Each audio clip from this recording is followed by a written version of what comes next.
అందరికీ నమస్తే అండి. విజయ్ ప్రభుత్వం అధికారంలోకి వచ్చి 3 రోజులు అవుతుంది కదా. ఈ 3 రోజుల్లోనే ఒక నియామక ఉత్తర్వును ఇచ్చి మళ్ళీ వెనక్కి తీసుకోవడం కాస్త విమర్శల పాలైంది. అండ్ విజయ్ అనుభవాలేమి అండ్ ఆయన ప్రభుత్వానికి కాస్త మైనస్ మార్కులు తెచ్చిపెట్టిందనమాట. సో నిర్ణయాల్లో నిలకడలేమి అండ్ అనుభవాలేమి చాలా స్పష్టంగా కనిపిస్తోంది. ఆదిలోనే విమర్శల పాలయ్యారు. అదేంటంటే రాధన్ పండిట్ వెట్రివేల్, ఆయన ఒక తమిళ జ్యోతిష్యుడు. ఎక్కువగా రాజకీయపరమైన జ్యోతిష్యాలు ఎక్కువగా చెప్తుంటారు. చాలామంది పొలిటీషియన్స్ పార్టీలకు సంబంధం లేకుండా ఆయన్ను కలుస్తుంటారు, జ్యోతిష్య సలహాలు తీసుకుంటారు. ఏది మన దగ్గర ఉన్న సోషల్ మీడియా జ్యోతిష్యుడు ఒక ఆయన ఉన్నాడు కదా, ఏది వాళ్ళు ఓడిపోతారు, వీళ్ళు గెలుస్తారు, వాళ్ళు విడాకులు తీసుకుంటారు అని చెప్పి సెలబ్రిటీలను కెలుకుతూ ఉంటాడు కదా, ఆ తరహా జ్యోతిష్యుడు కాదు.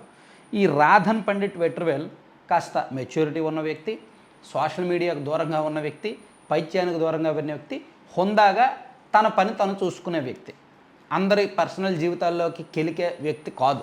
మన దగ్గర ఉన్నాడుగా ఒక ఆయన సోషల్ మీడియాకి ఇంటర్వ్యూలు ఇస్తూ దొంగ మాటలన్నీ చెప్తూ ఉంటాడులే. సో ఆయన పక్కన పెడితే, సో రాధన్ పండిట్ వెట్రివేల్ ఏంటంటే గతంలో తమిళనాడు రాజకీయాల్లో జయలలిత గారికి కూడా జ్యోతిష్యపరమైన సలహాలు ఇచ్చేవాడు అనమాట. సో ఆయనే విజయ్ పార్టీకి కూడా సలహాదారుగా అంటే పార్టీకి సలహాదారుగా పనిచేశారు. ఎక్కడ ఏ అభ్యర్థిని నియమిస్తే మంచిది అండ్ తను ఎక్కడెక్కడ పోటీ చేస్తే మంచిది, సో ఎప్పుడు నామినేషన్ వేస్తే మంచిది అని కొంత జ్యోతిషపరమైన సలహాలు విజయ్కి ఇచ్చాడు. దాంతో విజయ్ అది ఫాలో అయ్యి కొంత సక్సెస్ అయ్యారు. తను జ్యోతిష్యాన్ని నమ్ముతుంటారు. తన తండ్రి కూడా విపరీతంగా జ్యోతిష్యాన్ని నమ్ముతారు, హిందూ శాస్త్రాలను నమ్ముతారు, ఇంట్లో పూజలు హోమాలు విపరీతంగా చేస్తుంటారు. సో అలాగే విజయ్ తను గెలుపు వెనక, తన పార్టీ గెలుపు వెనక బ్యాక్ ఎండ్లో పనిచేసిన ఈ రాధన్ పండిట్ గారికి ప్రభుత్వంలో ఏదైనా మంచి పదవి ఇస్తే బాగుంటుంది అని చెప్పి ఆయన అధికారంలోకి వచ్చిన వెంటనే ఓఎస్డీగా తీసుకున్నారనమాట. రిక్కీ రాధన్ పండిట్ వెట్రివేల్ని ఓఎస్డీగా నియమించారు. దీన్ని మిత్రపక్షాలన్నీ కూడా వ్యతిరేకించాయి. మిత్రపక్షాలతో సహా ప్రతిపక్షాలు కూడా వ్యతిరేకించాయి. ఇదేంటిది తమిళనాడులో ద్రవిడియన్ పాలిటిక్సు, సో మన రాజకీయ విధానాలకు, మన పరిపాలన విధానాలకు ఆయన నియామకం పూర్తి విరుద్ధం.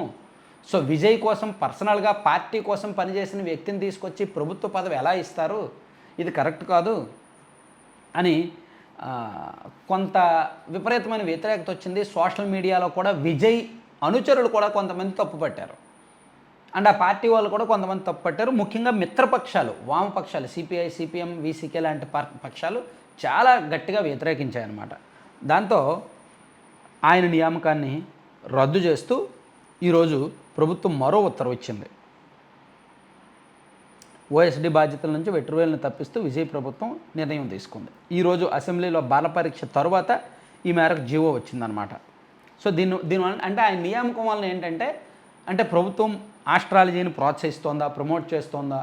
ఆస్ట్రాలజీ అంటే ఒక మూఢనమ్మకం అనే భావన కొంతమందిలో ఉంటుంది కదా, సో దాన్ని ప్రభుత్వం ప్రమోట్ చేస్తోందా?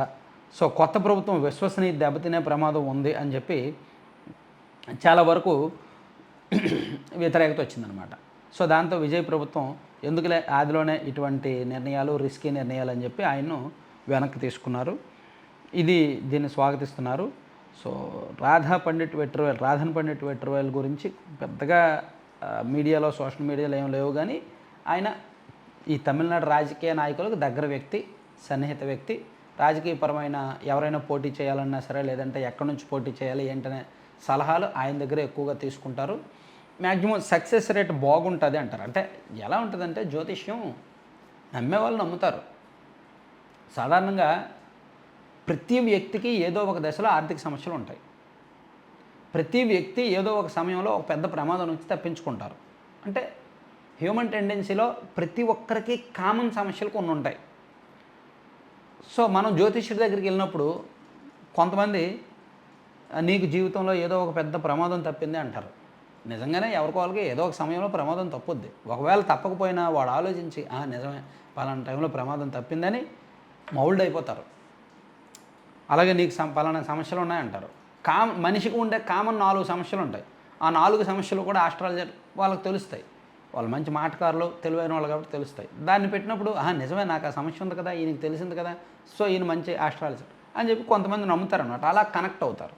సో దీన్ని నమ్మేవాళ్ళు కొంతమంది ఉంటారు, నమ్మని వాళ్ళు కొంతమంది ఉంటారు. సో ఆస్ట్రాలజీని రకరకాలుగా ఎవరికి నచ్చినట్టు వాళ్ళు చూస్తారు. కానీ దాన్ని ప్రభుత్వం ప్రమోట్ చేయడం, ఆయన తీసుకొచ్చి ప్రభుత్వ పదవిలో ఓఎస్డీగా కూర్చోబెట్టడం మాత్రం అనైతికం, కరెక్ట్ కాదు. అందుకే విజయ్ ప్రభుత్వం ఆ నియామక ఉత్తర్వును రద్దు చేసింది. అసలు ఈ నిర్ణయం తీసుకోకముందే విజయ్ ఆలోచించాల్సింది 1-2 సార్లు. కానీ తన తండ్రి ఒత్తిడి మేరకు చేశారేమో, అంటే తన తండ్రి ఎక్కువగా ఫాలో అవుతారు కాబట్టి ఆ ఒత్తిడి మేరకు చేశారేమో అని చెప్పి కొంతమంది కూడా అంటారనమాట. సో ఎనీవే వెనక్కి తీసుకున్నారు కాబట్టి మళ్ళీ ఇటువంటి పొరపాట్లు ఆ ప్రభుత్వం నుంచి జరగకుండా ఉండాలని ఆశిద్దాం. Thank you.